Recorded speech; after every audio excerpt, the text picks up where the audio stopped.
gospel has been proclaimed, and here I am in the road. This is probably the point where you might fidget and you might be tempted to lean over and whisper to the person sitting next to you, "She has gone out of her mind." That's fair. And it even puts me in distinguished company because that's what Jesus' family just said about him. Today, I am blessed to be surrounded by family. I have family here that has come specifically to support me, as they have done so many times in my life. And I'm also surrounded by my newer family from Grace. So the two of you have me in common. But you will not find a single drop of blood in common with me here today. No DNA. You can look all day long on Ancestry.com, and I promise you will not find a common limb on our family tree. Jesus' family, though, those were his real relatives.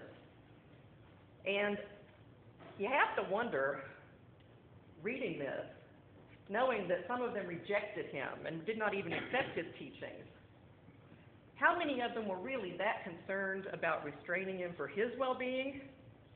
And how many of them just really wanted him to shut up and quit embarrassing him? We have Father's Day coming up soon. And on that day, I'm sure we'll talk about family just the way we did 2 weeks ago on Mother's Day. And before the service on Mother's Day, we shared stories about mothers. But some of us shared stories about grandmothers and stepmothers and aunts and our friends' mothers, women that didn't give us life, but they mothered us and they nurtured us all the same. We recognized the importance of chosen families in our lives. And we acknowledged that when we as human beings don't necessarily have what we need to thrive, we just do our best to create it.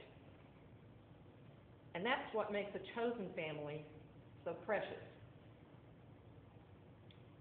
So precious that even God felt the need for a chosen family. You know the old saying about it's lonely at the top? Well, he craved fellowship with another being like himself. And when he saw that same need in his man, he immediately and intimately understood how great that hunger could be. And so he fulfilled it, both in his own presence and in the presence of the woman. When I was reading the scriptures for this to prepare for the sermon today, I kept coming back to this one little scripture in there that doesn't seem all that drastically important. But no one can enter a strong man's house and plunder his property without first tying up the strong man. So at some point I absentmindedly scribbled down a note to myself in the margin, who is the strong man?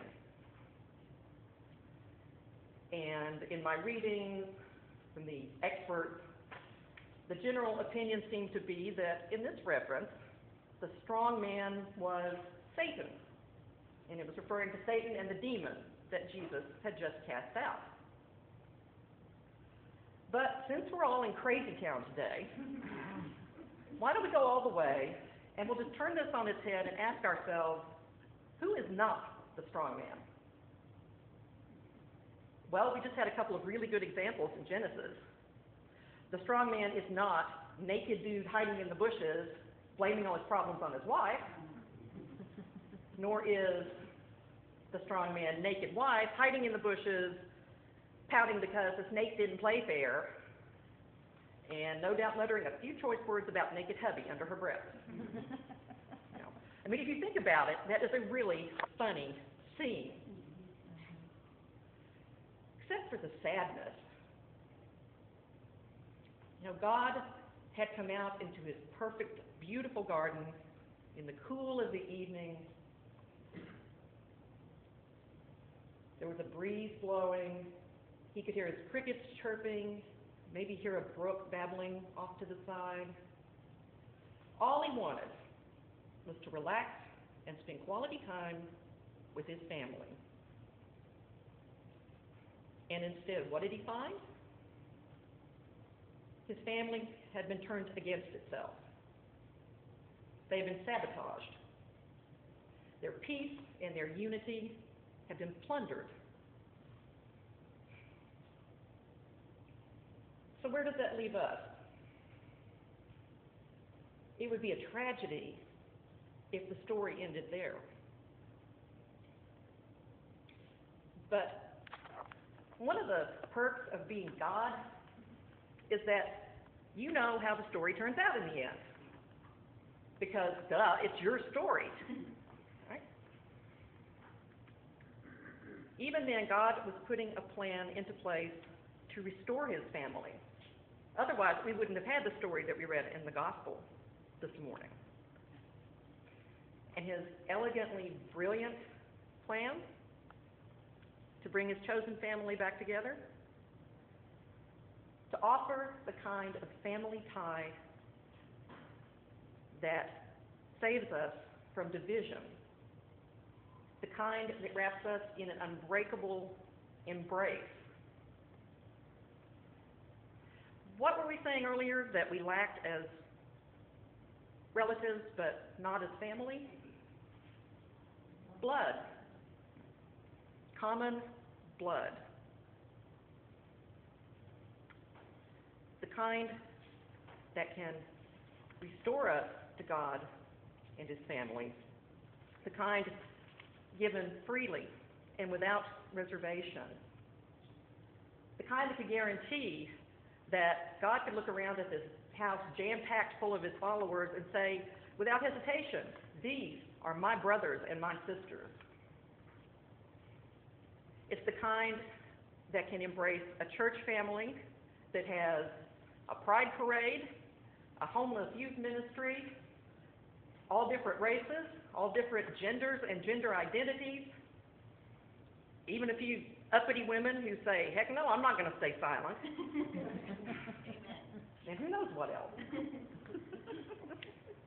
It's the kind that can take us out the church door after Sunday into the world, into what is shaping up to be a hateful, bitter election year, full of the divisiveness of the culture wars.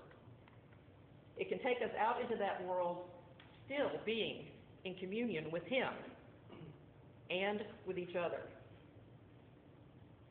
So in the name and the power of that blood that we all share in common, my family stands here today with me and says, Amen.